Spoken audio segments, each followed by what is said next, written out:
残酷な天使自分が作ったアニメは好きですか？まあ好きといえば好きですけど、結構嫌いなところもあります。嫌いなところはどんなところですか？自分が出てるところ。 The most confusing, the most controversial, the most depressing, and the most fucked up anime, Neon Genesis Evangelion। मैंने काफी इस type के animes के ऊपर video बनाई है, पर हाँ, सीरियल एक्सपेरिमेंट लेन ने भी मुझे इतना ड्रेन आउट नहीं किया था जितना इस एनिमे ने कर दिया, क्योंकि इसकी कंट्रोवर्सीज के कारण इसकी अलग अलग 3-4 एंडिंग्स बनाई गई हैं, जिनमें उन एंडिंग्स के भी 3-4 अलग अलग मीनिंग्स हैं। और सच बताऊं तो इसकी शुरुआत ही कंफ्यूजन से हुई थी, तो चलो कंफ्यूजन हटाते हैं। तो नियॉन जेनेसिस इवेंगेलियन, जिसे कहा भी जाता है कि it is the greatest mecha anime of all time, और इसका इम्पैक्ट भी तुम देख सकते हो कि आज 30 साल बाद भी लोग इसकी बातें करते हैं, और फैंस के अंदर अभी भी काफी सारे क्वेश्चंस हैं जो उन्हें अभी तक जानने हैं, जैसे why Shinji do it in front of Asuka. I think उस टाइम पर शिंजी काफी ज्यादा स्ट्रेस में था, तो इसीलिए रिलीज कर दिया स्ट्रेस। आई मीन लाइक तो वो उसे करता ही था, तो हो जाता है कभी कभी, बट हाँ यार, ऐसे सामने नहीं करना चाहिए था, मतलब कोई सो रहा हो। और मुझे एक और बात समझ में नहीं आई, शिंजी इतना शॉक क्यों था कि जब उसे पता चला कि रे इंसान नहीं है। आई मीन मैं भी इतना शॉक नहीं हुआ, क्योंकि एक बार हरकतें तो देखो इसकी, कहीं से लग रहा था कि ये इंसान है। और ये रूम के अंदर जुराबे ऐसे कौन लटकाता है बेड के पास, वो भी। तो चलो यार, हंसी मजाक तो हो गया, तो अब थोड़ा सीरियस हो जाते हैं। तो अगर मैं इवेंगेलियन को शॉर्ट में बताऊं तो इट इज लाइक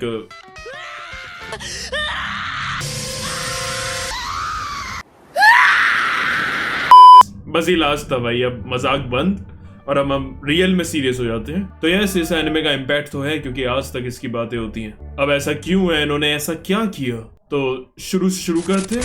साथे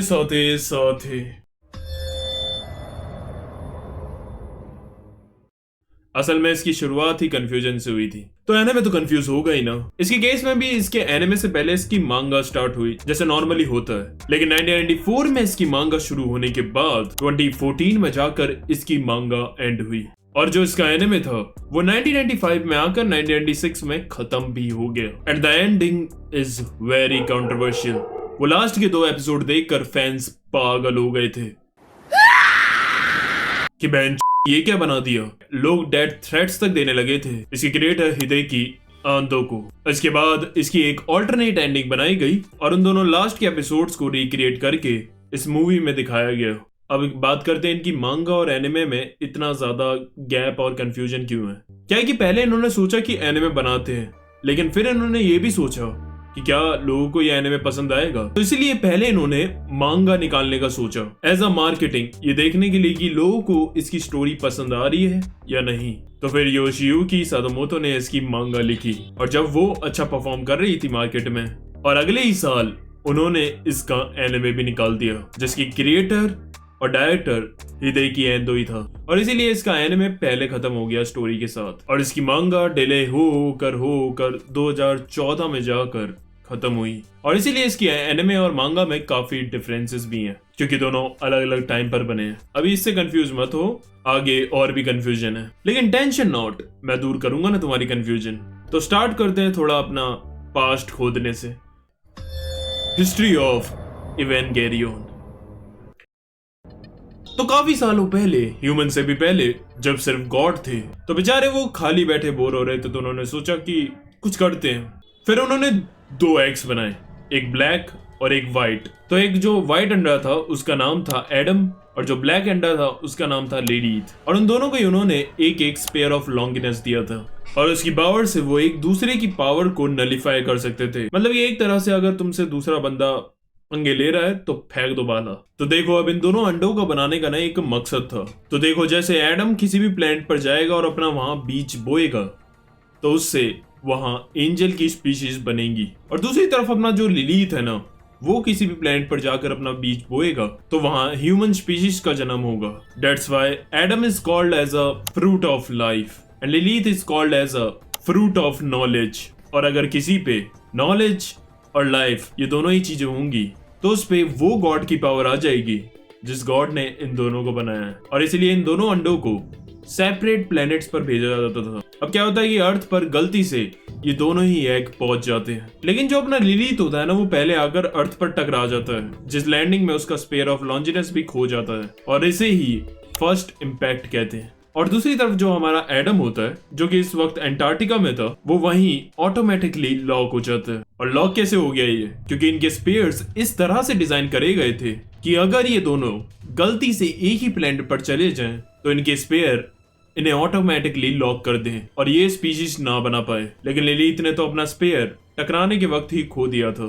फिर लिलीथ जो होता है वो अपना एलसीएल फैला देता है और वहां ह्यूमंस की स्पीशीज का जन्म होने लगता है। LCL is a source of life, जिसे ब्लड ऑफ लिलीथ भी कहा जाता है। ये एक ऑरेंज सा फ्लूइड होता है जो कि जूस की तरह लगता है।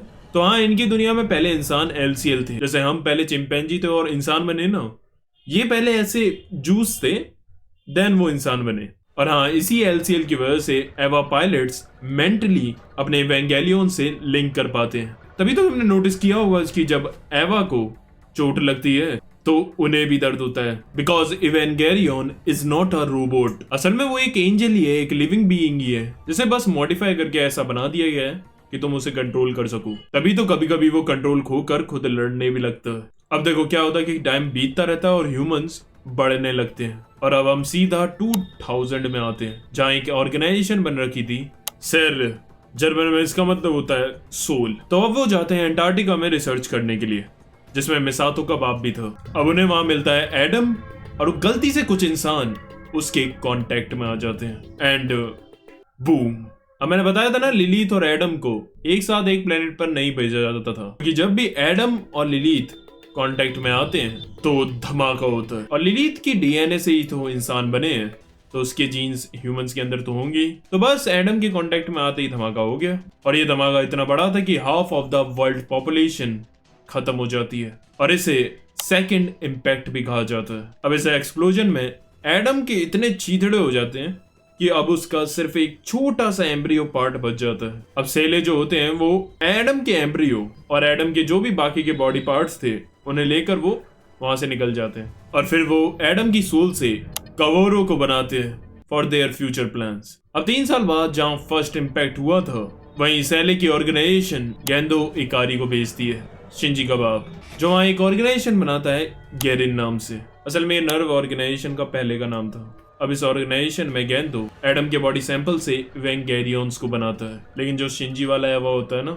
यूनिट 001, सिर्फ उसे वो लिलीथ के सैंपल से बनाता है, क्योंकि ये फर्स्ट इम्पैक्ट की जगह पर इन्होंने ये ऑर्गेनाइजेशन बनाई है, तो इसीलिए लिलीथ हमेशा से वहीं रह रहा है और उन्होंने उसे वहां पकड़ कर रख रखा है। अब 2004 में गेंदो की बीवी और शिंजी की माँ यूई जाती है एवा 1 में एक्सपेरिमेंट के लिए, लेकिन उस एक्सपेरिमेंट में गलती से वो एलसीएल में डिसॉल्व हो जाती है और उसकी सोल एवा के कोर में एब्सॉर्ब हो जाती है और हमेशा के लिए शी वॉज गॉन। सबको लग रहा था कि एक एक्सीडेंट था, लेकिन बाद में हमें बताया जाता है कि असल में यूई ने बिना एंदो को बताए ये एक प्लान बना रखा था। हमें उसकी और फ्यूत्सुकी की बातचीत दिखाई जाती है, जहां वो बताती है कि इंसान सिर्फ प्लेनेट अर्थ पर ही जिंदा रह सकते हैं, बट इवेंगेरियन कैन लिव फॉरएवर। और अगर इंसान की सोल एवा के साथ मिल जाए तो वो भी उसके साथ बिलियन सालों तक जिंदा रहेगा। हाँ, उस इंसान को काफी लोनली लगेगा, लेकिन सिर्फ एक उस इंसान के जीवित रहने का ये प्रूफ होगा कि ह्यूमन काइंड हैज एग्जिस्टेड। सिर्फ प्रूफ करने के लिए वो इतना ज्यादा आगे जाकर इतना बड़ा सैक्रिफाइस कर रही है।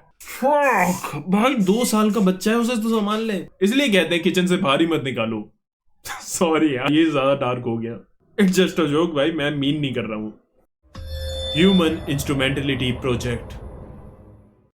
अब कि जैसा मैंने बताया, यू के प्लान का गेंदो को पता ही नहीं था, और अब उसके जाने के बाद गेंदो पागल हो जाता है और अब उसे एक नया आइडिया आता है एडम और लिलीथ को मर्ज करने का, यानी कि थर्ड इम्पैक्ट, जिसे ह्यूमन इंस्ट्रूमेंटलिटी प्रोजेक्ट भी कहते हैं, जिससे सारे ह्यूमंस अपनी प्योर स्टेट में वापस आ जाएंगे और एक साथ ह्यूमैनिटी फिर से कनेक्ट हो जाएगी। यानी कि जो तुमने तालाब बना रखे हैं ना इतने सारे, वो छोड़ो और फिर से समुद्र बन के एक हो जाओ। अब जो शेर के बंदे थे वो भी गेंदों के इस आइडिया से एग्री करते हैं और कहते हैं बात तो सही है। और उसे परमिशन देते हैं इस प्लान को आगे बढ़ाने का, क्योंकि उन्हें लग रहा था कि उन्हें अपनी रियल फॉर्म में वापस चले जाना चाहिए, क्योंकि वह इंसानों का प्योर स्टेट है और उसमें सारे के सारे ह्यूमैनिटी एक साथ जुड़ जाएंगे। कोई दर्द नहीं, कोई पीड़ा नहीं, कुछ नहीं। लेकिन गेंदो का प्लान इन लोगों से थोड़ा सा अलग था। उसे तो ये इसलिए करना था ताकि वो अपनी बीवी से दोबारा मिल सके। अब इसी प्रोजेक्ट के दौरान वो लिलीथ की मदद से वो रे को बनाता है, एक हाफ ह्यूमन, जिसमें उसकी बीवी रूई का पार्ट था। The story begins. अब हम आते हैं सीधा 2015 में, जहां से हमारा एनिमे स्टार्ट हुआ है, जहां एंजल्स बार बार नर्व की ऑर्गेनाइजेशन पर अटैक करने के लिए आ रहे हैं। और एक और सवाल, वो सिर्फ वहीं क्यों आ रहे हैं? क्योंकि उन्हें पता है कि उनकी ऑर्गेनाइजेशन के नीचे लिलीथ है और एंजल्स बने हैं एडम से।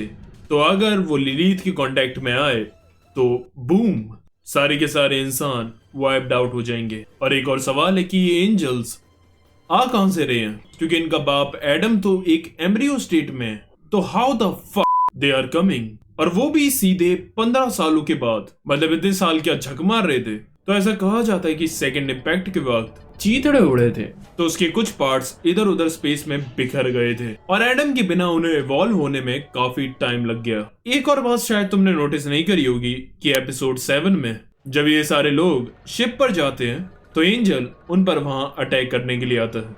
आखिर वो शिप पर क्यों आया अटैक करने के लिए? इस बार वो हेडक्वार्टर की तरफ क्यों नहीं गया? क्योंकि वहां काजी था जो सेल के पास से चुपके से एडम का एम्ब्रियो वहां ले आया था। उन्होंने सेंस कर लिया भाई हमारा बाप, इसलिए आ गए उसे लेने के लिए। पापा मेरी जान मेरे संग चलना।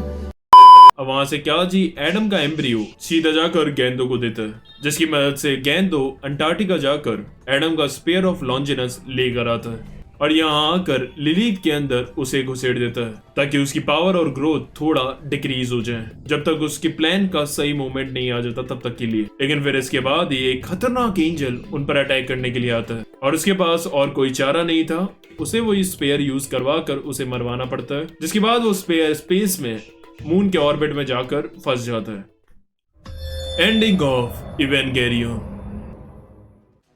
अब सेले के जो बंदे थे उनको भाई गुस्सा आ रही थी, उनकी जल रही थी कि बहन एक स्पेयर था जिसकी जरूरत थी ह्यूमन इंस्ट्रूमेंटलिटी प्रोजेक्ट के लिए, वो भी इस साले गेंदो ने घुमा दिया। अब क्या करें, जूस ही नहीं बन पाएंगे। अब उनका भरोसा उठ गया था गेंदो से, इसलिए वो भेजते हैं कवारों को सब चीजें ट्रैक पर लाने के लिए। लेकिन उसके भी खुद के प्लान्स था। वो सोच रहा था एडम के साथ मर्ज करने का, क्योंकि उसकी सोल से ही तो वो बना है, he is also like a angel. हाँ बट ये थोड़ा सा मतलब ऐसा लेकिन वो इससे बेखबर था कि वहां एडम नहीं लिलीथ होगा। अब देखो पर ये एक एंजल है, तो अगर ये लिलीथ के साथ मिला तो ह्यूमैनिटी सीधे, लेकिन इसका ऐसा कोई प्लान ही नहीं था। इसका प्लान था अपनी ओरिजिनल बॉडी में जाकर मर्ज हो जाना। इसलिए फिर जब वहां शिंजी आता है तो वो उसे उकसाता भी है कि भाई मुझे मार दे वरना ह्यूमैनिटी खत्म हो जाएगी, और बस शिंजी उसे हाथों से कुचल कर उसे मार देता है। बट हाँ पता है, कवारो मरने से पहले एक और चीज बताकर जाता शिंजी को कि जो ये 80 फील्ड है ना, ये सिर्फ एक प्रोटेक्शन शील्ड नहीं है, बल्कि ये तुम ह्यूमंस और हर एक इंडिविजुअल को सेपरेट करने का एक जरिया भी है। यानी कि एक तरह से जो ह्यूमंस पहले वो जूस थे एलसीएल के, वो इस 80 फील्ड की वजह से ऐसी इंडिविजुअल स्टेट में एग्जिस्ट कर पा रहे हैं। लाइक एग्जांपल समुद्र है, अगर मैं अलग अलग बाल्टी लेकर उसमें पानी लेकर रखता रहूंगा तो ऐसा समझो कि उस बकेट से भरा हुआ पानी वो एक ह्यूमन है और बकेट उसका 80 फील्ड जो उसे एक इंडिविजुअल बनाने में मदद कर रहा है। समझे? थोड़ा तो समझ ही गए होगे। हाँ मुझे पता है मैं थोड़ा ज्यादा डिटेल में जाकर समझा रहा हूँ, बट क्या करूं यार, इट्स वेरी इंटरेस्टिंग, तो मुझे लगा कि तुम्हें बताना चाहिए सब चीजें भी। तो बस अब चलते हैं इसकी 3 अलग अलग एंडिंग्स को एक्सप्लेन करने। द फर्स्ट एंडिंग, तो ये एंडिंग है हमारी original series neon genesis Evangelion की, जो कि 1995 से 1996 के बीच में एयर हुआ था। इसमें क्या होता है, कवारो के मरने के बाद शिंजी के दिमाग का भोस जाता है और वो चला जाता है डिप्रेशन में। और फिर जो ये 2 लास्ट के एपिसोड्स हैं 25 एंड 26, इसमें ऐसा लग रहा था कि थेरेपी सेशन चल रहे हैं हमारे 4 कैरेक्टर्स शिंजी, रे, आस्का और मिसातो का, और उनसे सवाल पूछे जा रहे थे उनकी जिंदगी से related, why you did this, why you did that. और ऐसा भी है क्योंकि इन चारों की जिंदगी में ना इनका एक एक ट्रिगर पॉइंट भी है। कोई तो डरता है अपनी फीलिंग्स एक्सप्रेस करने से, कोई अलोन रहना चाहता है, लेकिन फिर उसे लोनली फील होता है। किसी की दो साइड्स हैं, समझ नहीं आ रहा कि कौन सी रियल है, और किसी को तो समझ ही नहीं आ रहा कि वो इस दुनिया में एग्जिस्ट ही क्यों कर रही है। तो बस इन पे ऐसी सवाल ववाल होते रहते हैं, या आंसर देते हैं, अपना फ्रस्ट्रेशन बाहर निकालते हैं। लेकिन ट्विस्ट आता है थोड़े एंड में, जब ये मेंशन करते हैं ह्यूमन इंस्ट्रूमेंटेलिटी प्रोजेक्ट को, और इससे रिलेटेड शिंजी से भी सवाल पूछते थे कि तुम्हें क्या लगता है ये प्रोजेक्ट सही है या नहीं। लेकिन उस टाइम वो काफी डिप्रेशन में था और तंग आ चुका था जिंदगी से, तो वो इस ह्यूमन इंस्ट्रूमेंटेलिटी प्रोजेक्ट के लिए हाँ कर देता है कि ये सही है भाई, इसमें इंसानों को कोई दर्द पीड़ा नहीं होगी। और फिर बस सारे कैरेक्टर्स आते हैं और उसे क्लैपिंग करके कॉन्ग्रेचुलेट करने लगते हैं। Congratulations! Congratulations! और बस ये एपिसोड खत्म हो जाता है। तो फिर ये देखने के बाद मेरा कुछ ऐसा रिएक्शन था, Are you okay? और मेरी तरह तुम्हें भी ऐसा लग रहा होगा कि जो मैंने ये 24 एपिसोड पहले के देखे वो सब तो वेस्ट हो गए, तो रिलैक्स, एक और एंडिंग है। लेकिन हाँ, अब तुम समझ गए हो कि क्यों उसकी क्रिएटर को डेथ थ्रेट्स आ रहे थे। और पता है, ये जो फर्स्ट एंडिंग थी वो इसलिए भी ऐसी हुई क्योंकि ऐसा कहा जाता है कि हिडेकी एंडो जो इसके क्रिएटर हैं उस वक्त काफी डिप्रेशन में थे, और मुझे भी ऐसा लग रहा था कि उन्होंने अपनी थेरेपी सेशंस को इन दोनों एपिसोड्स में डाल दिया। द सेकंड एंडिंग, अब 1997 में इसकी एक ऑल्टरनेट एंडिंग निकाली जाती है इसकी मूवी के तौर पर, द एंड ऑफ इवेंगेरियन, जिसमें ये दोनों एपिसोड 25 और 26 को दोबारा रीबिल्ड करके दिखाया गया। अब इसमें वही शिंजी के दिमाग का हो रहा था कवारो की मौत के बाद, और दूसरी तरफ सेल के दिमाग का भी भोस हो गया था क्योंकि कवारो लिलिथ के साथ मर्ज नहीं हो पाया और उनका प्लान धरा का धरा रह गया। अब देखो भाई, उनसे नहीं रहा जा रहा था, उन्हें जल्दी से जल्दी जूस बनना था और अपनी आर्मी भिजवा कर नर्व के सारे बंदों को मरवाना चालू कर देते हैं। आज का बाहर उन्हें रोकने के लिए आती है, जिसे वो रोकने के लिए एवा के यूनिट्स भेजते हैं जो कि उसे चीर कर फाड़ देते हैं। उसके बाद शिंजी उसकी मदद करने के लिए बाहर आता है, और जब वो आस्का को ऐसी हालत में देखता है तो उसकी फट जाती है, और गुस्से में उसके एवा की एक अलग ही लेवल की पावर अनलॉक हो जाती है। यहाँ तक कि स्पेयर ऑफ लॉन्जिनस मून के ऑर्बिट से अपने आप वापस उसके पास आ जाता है। अब नीचे हम देखते हैं तो गेंदो को प्लान था कि वो एडम के एम्ब्रियो को लिलिथ की बॉडी के साथ कंबाइन करने का, इसलिए वो एडम के एम्ब्रियो को रे के अंदर मर्ज करने का सोचता है। उसे लग रहा था कि इस प्लान से वो अपनी वाइफ रूई से दोबारा मिल पाएगा, और इस मोमेंट पर सबसे बड़ा ट्विस्ट आ जाता है और रे गेंदो को रिजेक्ट कर देती है। और इट वॉज शॉकिंग क्योंकि भाई वो उसके कहने पर कुछ भी कर सकती थी, लेकिन इस लास्ट मोमेंट पर उसने उसे बिट्रे कर दिया। उसके बाद रे लिलिथ की बॉडी में मर्ज हो जाती है। अब उस पे दोनों थे, fruit of life, fruit of knowledge, यानी कि अब उस पर गॉड वाली पावर थी, और वो बन जाती है एक बहुत ही बड़ी गॉड लाइक वाइट बीइंग। और बस अब ह्यूमन इंस्ट्रूमेंटेलिटी प्रोजेक्ट सक्सीड होता है, और दुनिया भर में जितने भी 80 फील्ड थे वो सारे टूटने लगते हैं, और सबके सब इंसान अपनी प्योर स्टेट LCL में बदलने लगते हैं, और वो सब के सब इंसान एक यूनिट में अब यूनाइट हो गए थे। उसके बाद रे उन सारे यूनिट को एक वेसल में ट्रांसफर कर देती है स्पेयर की मदद से, और वो वेसल था शिंजी। अब हमें दिखाया जाता है कि सब जगह बस अब LCL का समुद्र बन रखा है, और फिर हमें दिखाया जाता है कि रे शिंजी के ऊपर बैठी होती है वो, और फिर वो उसे समझाती है कि मैंने तुम्हें वेसल चुना है ताकि तुम डिसाइड कर सको कि तुम्हें क्या करना है, और वो उसे ये भी बताती है कि उसने ऐसा इसलिए किया क्योंकि शिंजी को हमेशा से ऐसी ही दुनिया चाहिए थी जहाँ कोई दर्द, कोई पीड़ा ना हो। तो अब इस दुनिया में वो सब है, तुम अब हमेशा खुश रहोगे, और शिंजी को सही में हमेशा से यही दुनिया चाहिए थी। इसलिए हमने फर्स्ट एंडिंग में भी देखा था कि वो ह्यूमन इंस्ट्रूमेंटेलिटी प्रोजेक्ट को हाँ कर देता है, लेकिन अब उसका माइंडसेट चेंज हो गया था। उसे पता था कि हाँ भाई, उसे यही चाहिए था हमेशा से, लेकिन जब ये असलियत में हुआ तब उसे पता चला कि ये कितना बेकार है। अब उसे समझ में आया कि रियलिटी में चाहे जितनी भी परेशानी हो, लेकिन इस ड्रीम से वो कई लाख गुना बेहतर है, और वैसे भी वो हमेशा अपनी मुश्किलों से भाग नहीं सकता। वो इस ह्यूमन इंस्ट्रूमेंटेलिटी प्रोजेक्ट को यहाँ रिजेक्ट कर देता है, और बस इस रिजेक्शन के बाद जो वो रे की गॉड लाइक वाली इमेज थी वो खत्म हो जाती है, और उसके बाद उसके अंदर से चीरता हुआ शिंजी निकलता है।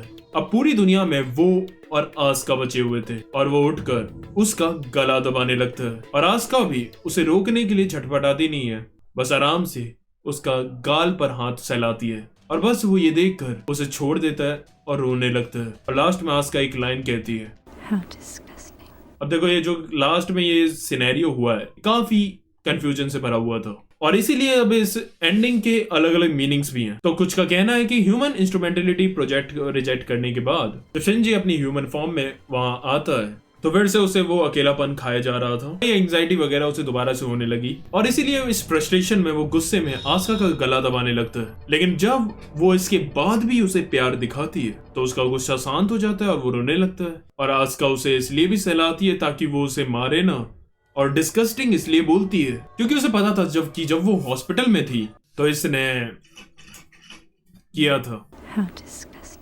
और या फिर ये भी हो सकता है कि वो बच्चों की तरह रो रहा था इसलिए उसने ऐसा कहा। वैसे भी वो उसे हेट तो करती थी और बकवास तो वो बोलती है। कुछ लोग ये भी कहते हैं कि शिनजी अपनी दिमाग की हालत से ठीक नहीं था क्योंकि उसने इतना सब कुछ ये एंडिंग में इतना सब कुछ होते हुए देखा है, और जब वो वहां पर रिजेक्ट करते हुए आ रहा था तो उसे लग रहा था कि वो अकेला ही बचा है इस दुनिया में।